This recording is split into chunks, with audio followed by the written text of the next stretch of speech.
Buti naman at okay, wala naman, buti naman, ano naman, maganda yung naging progress mo. Importante kasi talaga dapat makatulog ka, yun ang very important factor ngayon. Dapat naka-sleep ka, tulog ka, tapos tulog, tapos gising, then konting lakad. Natakot ako eh. Hindi mo kailangang matakot. Kasi pag mangyayari dyan, lagi ka lang nakahiga dyan, yung dugo mo, suspended lang dito sa ano mo, habang nakasupine position ka. Ngayon, nararamdaman ko syempre trauma. Trauma talaga, sobra. Lalo yung pumapasok sa utak ko yung pagpasok sa akin sa operating room na nagtatakbuhan sila. Na parang pag may isip ko, minsan wala akong kausap, may isip ko. Bigla na lang akong nanginginig, natatakot. Ano kasi, pag sinabi mo kasi psychiatrist, pag sinabi mo kasi psychiatrist, more of, Ano siya lang? dun sa ano siya, sa more of mental health. Ako kasi as a whole, so lahat, sinecheck ko, more of your heart problems, more of your internal organs, mental health din, mga ganun. Chinek ako dito, okay na. Buti naman at okay, wala naman, buti naman, ano naman, maganda yung naging progress mo. Ano ba nangyari sa'yo? Ano bang nararamdaman mo ngayon? Ngayon, nararamdaman ko syempre trauma. Trauma talaga, sobra. Lalo yung pumapasok sa utak ko yung pagpasok sa akin sa operating room na nagtatakbuhan sila. Na parang pag may isip ko, minsan wala akong kausap, may isip ko. Bigla na lang akong nanginginig, natatakot. Ganun. I see. Kasi yun, well, common yun. Kasi, di ba, unfamiliar situation ka, tsaka unfamiliar yung hospital sa'yo, tsaka may nararamdaman ka. Talagang normal talaga yan na maramdaman mo yun. At the same time, tataas din yung heart rate mo. Pag tumaas yung heart rate mo, makakaramdam ka ng kabog. So, pag kumabog, Kaya lumabas ko dun sa delivery room. Ayaw bumaba ng heart rate. Oo, kasi ang bilis ng heart rate mo. Pag bumilis ang heart rate mo, tataas naman ang iyong cardiac output, tataas din ang iyong blood pressure. So, may cascade kasi yun eh. Pag tumaas ang heart rate mo, tataas yung cardiac output mo rin. Tisikip din yung blood vessels mo. Tataas din yung blood pressures. Pag tumaas ang heart rate, tataas din ang blood pressure. Kaya mabilis yung, kung sakali, kung mataas yung heart rate mo, mabilis kang mag-bleed eh. Mabilis kang mag-bleed, lagi kang nag-bleed. Oo nga. Kaya ang usually na ginagawa natin, syempre parang pinapakalma natin yung patient.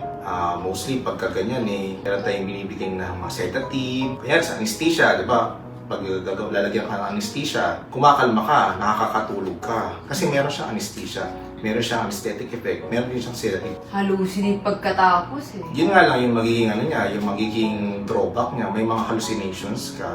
After nun, nag-hallucinate ako eh. Well, common yun. Kaya pinakuha ko agad nila yung Ribotril ko. Kasi sobrang taas ng heart rate ko, ayaw bumaba. I see. Makakatulong yun. Okay. Nung nag-Ribotril ako yun, kumalma ako. I see. Very Pero good. half lang po yung pinainom nila sa akin. Dito sa hospital yan, ha? Oo. Oh, very good. That's good. That's good. So, makakatulong naman yung mga gamot na yun. Okay? Yun nga lang, syempre ngayon, di ba, may nararamdaman ka, at the same time, may yung isip mo, medyo crowded, mga ganyan. Matutulog ako, may naririnig ako. Okay, importante kasi talaga dapat makatulog ka. Yun ang very important factor ngayon. Dapat naka-sleep ka.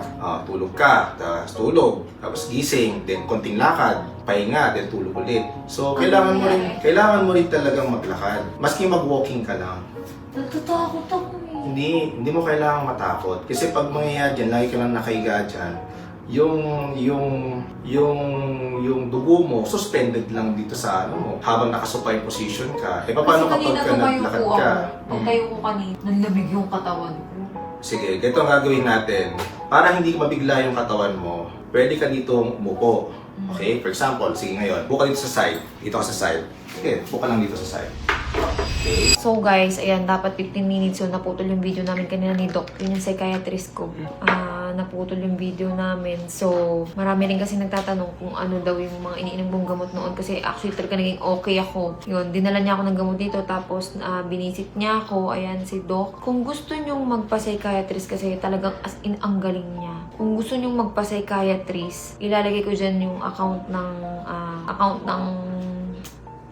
assistant niya. Ayan, nandyan sa may comment section. Yan, magpa-consult kayo sa kanya. Medyo masakit pa yung lalamunan ko kasi in-intubate nga ako. Para makatulong naman sa inyo, okay, i-recommend ko siya sa inyo. Actually, magaling talaga siya. Gumaling ako. Tinigil ko lang yung gamot ko noon sa depression ko at anxiety kasi nga nabuntis ako. So, pangit yung naging withdrawal sa akin ng gamot. Kasi usually gano'n naman talaga eh. Naputol yung video namin. Naging 4 minutes lang haba ng pinag-usapan namin na full storage yung phone ko. Pero itong marerecommend ko lang talaga, magaling tong si Doc. Okay?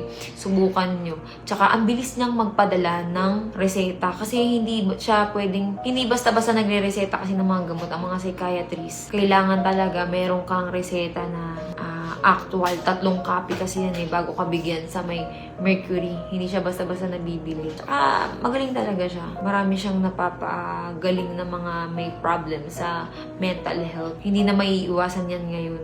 Kasi ngayon sa sobrang daming problema, hindi na yan may iwasan. Minsan na hindi ka makatulog. Yan, maganda yan talaga. Naggagamot kayo. Yun, so, yun, ire-recommend ko siya. Ilalagay ko sa comment section yung Facebook ng assistant niya. Yan, magpaano kayo. Kasi meron akong boss na talagang sobrang pasalamat kasi nga natulungan siya agad. Bigla daw siyang 10 years na siyang dinadala niya yung depression niya na ngayon okay na siya. Ang galing.